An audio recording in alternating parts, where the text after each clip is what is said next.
Does this sound familiar? Your phone buzzes. It's a request from a colleague asking for a quick favor on a project that isn't yours. Before you can even reply, an email lands in your inbox from a family member asking you to help with an event on your only free weekend this month. Then, a friend texts, wanting you to join a committee you have no passion for, and with each request, you feel a familiar sinking weight in your chest. A silent battle wages within you.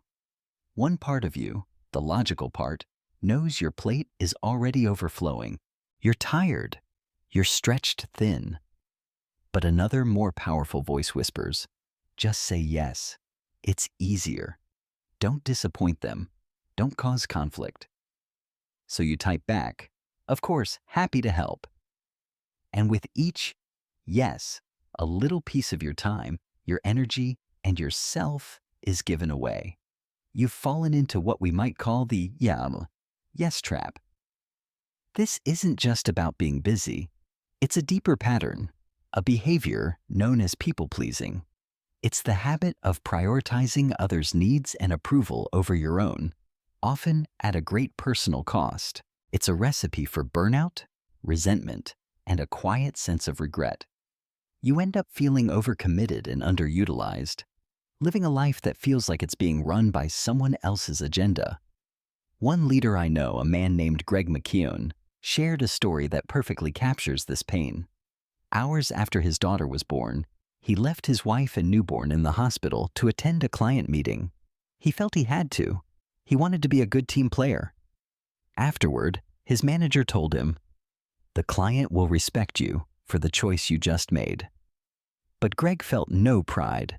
He knew he had made a bad trade-off. He had violated something deeply essential for something utterly non-essential. That day, he learned a lesson that would change his life. If you don't prioritize your life, someone else will. Many of us live this lesson every day in smaller ways. We say yes to tasks we don't have time for, yes to social events that drain us, yes to commitments that pull us away from our own goals and dreams. We do it to be liked, to avoid conflict, to keep the peace. But the hidden cost is immense. It leads to chronic stress, emotional exhaustion, and a loss of our own identity. We become so focused on meeting others' expectations that we forget what we, ourselves, truly want. This journey we are about to embark on is about reclaiming that choice. It's about understanding that saying no is not selfish. It is not a rejection of others. It is a profound act of self-respect. It is the essential skill you need to protect your time, your energy, and your ability to contribute to the things that truly matter. It is the art of saying no, gracefully and without guilt. For many of us, life feels like that overgrown garden, a chaotic tangle of commitments, obligations, and other people's priorities. We feel pulled in 100 different directions, our energy scattered like seeds in the wind. We believe that to be successful, to be valued, we have to do it all. But what if the opposite is true? This is the core idea behind a philosophy called Essentialism, a way of life championed by author Greg McKeown. Essentialism is not about getting more done in less time. It's about getting only the right things done. It is the disciplined pursuit of less, but better. The journey of an essentialist begins with understanding a strange phenomenon McKeown calls the paradox of success. It unfolds in 4 predictable phases. Phase 1. When we have clarity of purpose. When we focus on a few essential things, it leads to success. Phase 2. When we achieve success, we gain a reputation as a go-to person, and this brings us more options and opportunities. Phase 3. When we have all these new options, our efforts become diffused. We get spread thinner and thinner, trying to do everything. And Phase 4. This diffusion of effort undermines the very clarity that led to our success in the first place. Success becomes a catalyst for failure. We've all felt this. A project you lead succeeds, and suddenly you're invited to every meeting. your reputation grows, and so do the demands on your time. You start saying yes to everything because it feels like the right thing to do. But soon you're overworked. Your contribution is diluted, and the quality of your work suffers. The way out of this paradox is to adopt the core mindset of an essentialist, which is built on 3 truths. We can choose. Almost everything is non-essential, and we must accept the reality of trade-offs. First, and most fundamentally, we must embrace the power of choice. We often forget that we have a choice. We think, I have to do this. But an essentialist thinks, I choose to do this. When we give up our ability to choose, we give others implicit permission to choose for us. Your life becomes a reaction to their demands. Reclaiming your power to choose is the first and most vital step. Second, we must learn to discern the vital few from the trivial many. A non-essentialist thinks almost everything is important. An essentialist believes almost everything is non-essential. They don't see 100 equal opportunities. They see a few things that truly matter and a sea of noise. The work of an essentialist is to filter through that noise to find the true signal. And third, we must bravely confront trade-offs. We cannot have it all. We cannot do it all. Every time we say yes to something, we are simultaneously saying no to countless other things. A non-essentialist asks, how can I do both? An essentialist asks the braver question, which problem do I want? They deliberately choose one path, one priority, knowing it means letting the others go. They see this not as a sacrifice, but as a strategic choice that concentrates their energy where it will have the greatest impact. Living by design, not by default, begins here. It's about pausing before you say yes and asking yourself, is this truly essential? Is this the wisest investment of my time and energy? By doing so, you stop being a leaf blown about by the winds of other people's agendas and become the deliberate gardener of your own life. If making these choices were easy, everyone would do it. But for most of us, the simple act of saying no is incredibly difficult. It can fill us with a sense of dread, guilt, and anxiety. To understand why, we need to look deeper into the very wiring of our brains and the roots of our emotional programming. Let me ask you a question. What's the difference between a broken arm and a broken heart? Emotionally, perhaps not much. Neuroscientists have discovered something astonishing. Social rejection activates the very same regions in our brain that process physical pain. When you are excluded by a group or feel the sting of disapproval, your brain interprets it as a genuine threat to your survival. For millions of years, our ancestors depended on social groups to live. Banishment from the tribe was a death sentence. So, our brains evolved a powerful alarm system. Rejection hurts. It's not a metaphor. It's a biological reality. The fear of saying no is, at its core, the fear of this pain. It's the fear that by declining a request, we risk being pushed out of the group, losing connection, and being left alone. This primal fear is often compounded by our earliest life experiences. Attachment theory explains that our first relationships with caregivers shape our fundamental beliefs about safety and love. If a child grows up in an environment where love and approval are conditional, given only when they are good, quiet, or helpful, they learn a powerful lesson. To stay safe and connected, they must suppress their own needs and attune to the needs of others. People-pleasing becomes a survival mechanism. As adults, this pattern continues. We say yes, not out of genuine desire, but out of a deep-seated fear of abandonment or conflict. Our self-worth becomes tied to how much we can do for others, and we seek external validation to feel secure. And then there is guilt. Guilt is a powerful social emotion. It can motivate us to cooperate and repair relationships when we've done wrong. But it can also be used, consciously or unconsciously, as a tool of manipulation.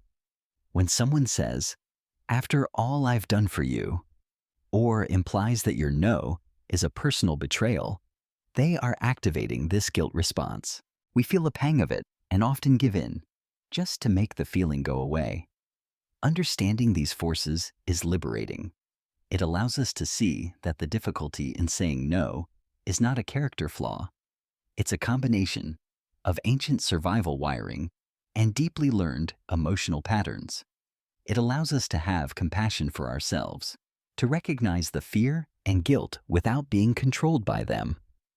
And it gives us the power to make a new choice, to understand that saying no to a request is not the same as rejecting a person.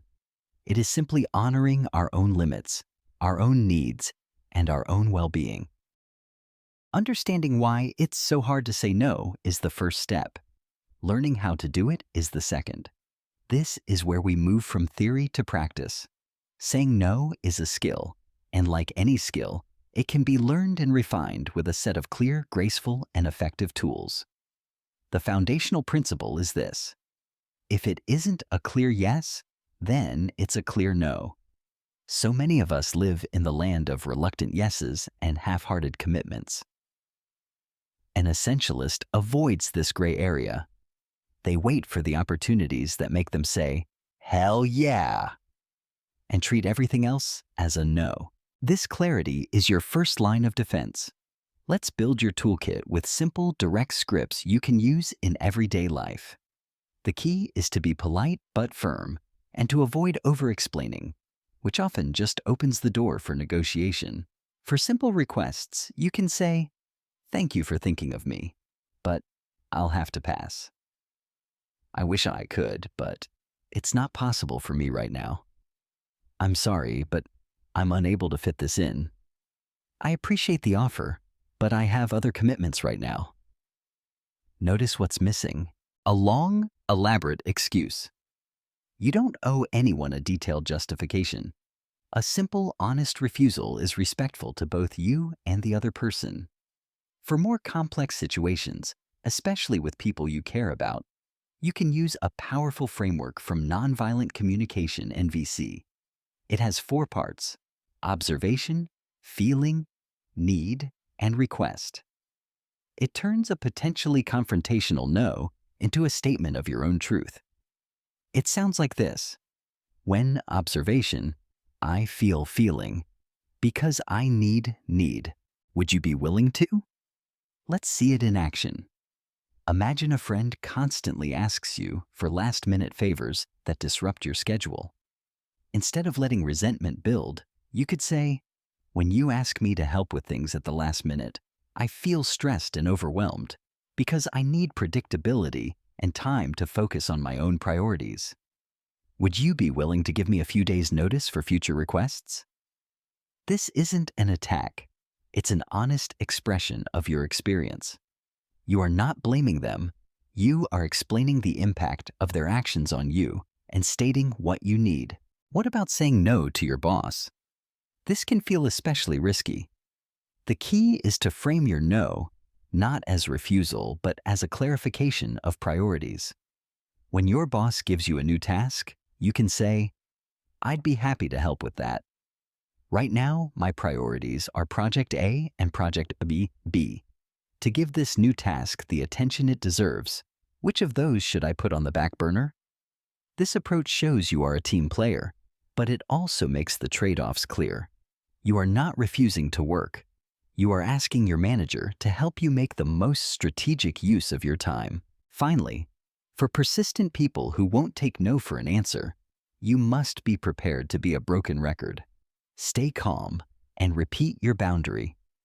You can say, "I understand you're disappointed, but my answer hasn't changed." Staying firm and consistent is vital to reinforcing your boundaries. These scripts are not magic words. They are tools. Practice them, adapt them, make them your own. Each time you use them, you are strengthening your muscle of self-respect and designing a life that is truly your own. We've journeyed through the pain of the yes trap, the philosophy of essentialism, the psychology of why saying no is so hard, and the practical tools to do it gracefully. But it's crucial to remember the ultimate purpose of this journey: The art of saying no is not about deprivation. It's not about building walls around yourself or closing yourself off from the world. It is about liberation. Every time you say no to a non-essential, you are creating the space to say a powerful, wholehearted yes to what truly matters. You are trading a life of scattered busyness for a life of meaningful contribution. You are moving from a state of being acted upon to being the one who acts. You are choosing to live by design, not by default. Think of your life as a garden. For years, you may have allowed anyone and everyone to plant weeds in it. The weeds of other people's priorities, expectations, and demands. Your own essential flowers, your passions, your health, your most important relationships, your peace of mind, have been choked and starved of light. Saying no is the act of weeding that garden. It is the courageous and sometimes difficult work of clearing out what doesn't belong so that what is beautiful and vital within you has the space to grow and flourish. This is not a one-time event. It is a practice, a discipline you apply constantly. You will get it wrong sometimes. You will feel the pang of guilt. You will worry about disappointing someone. In those moments, have compassion for yourself. Remind yourself that the discomfort of setting a boundary is temporary, but the resentment of not setting one can last a lifetime. The reward for this practice is profound. It is the freedom that comes from knowing your own limits and honoring them. It is the depth that comes from investing your finite energy in the few things that give you a sense of purpose. It is the authenticity of relationships, grounded in mutual respect, not obligation. And it is the quiet serenity of knowing that you are the one at the helm of your own ship, steering confidently toward a horizon of your own choosing. This journey begins with a single choice. The choice to pause before you answer. The choice to ask yourself, is this essential? The choice to honor your own well-being. It is a quiet rebellion against a culture of burnout and a powerful reclamation of your life. It is the decision to stop saying yes to everything so you can give your greatest yes to the things that matter most.